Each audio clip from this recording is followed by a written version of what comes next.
વાવથરાદ જિલ્લામાં દિયોદર તાલુકાના સુરાણા પ્રાથમિક શાળા નવીન મકાનનું લોકાર્પણ કાર્યક્રમ યોજાયો। સુરાણા પ્રાથમિક શાળા તાલુકો દિયોદરમાં 81 લાખના ખર્ચે બનેલ નવીન રૂમોના લોકાર્પણ કાર્યક્રમ ગુજરાત સરકારના પૂર્વ મંત્રી અને ધારાસભ્ય આદરણીય શ્રી કેસાજી ચૌહાણ સાહેબના વરદ હસ્તે કરવામાં આવ્યું।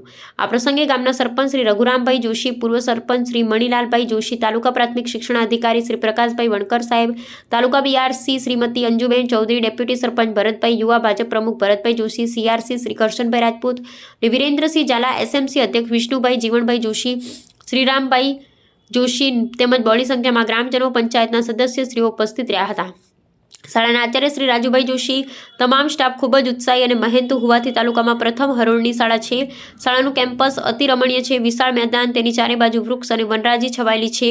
શાળાના આચાર્યશ્રી અને શાળા સ્ટાફ પરિવારની સખત મહેનતથી સુરાણા પ્રાથમિક શાળા પીએમ શ્રી શાળામાં પસંદગી પામી છે, તેમજ શિક્ષણના અનેક ક્ષેત્રોમાં પ્રગતિની હરણફાળ ભરી ગુજરાતની આગવી શાળા બની છે। શાળાના ભૂતપૂર્વ અને વર્તમાન વિદ્યાર્થીઓ, ગ્રામજનો સહકાર ઘણો સારો છે, તે શાળાના પ્રાંગણમાં પગ મૂકતા પરખાય છે।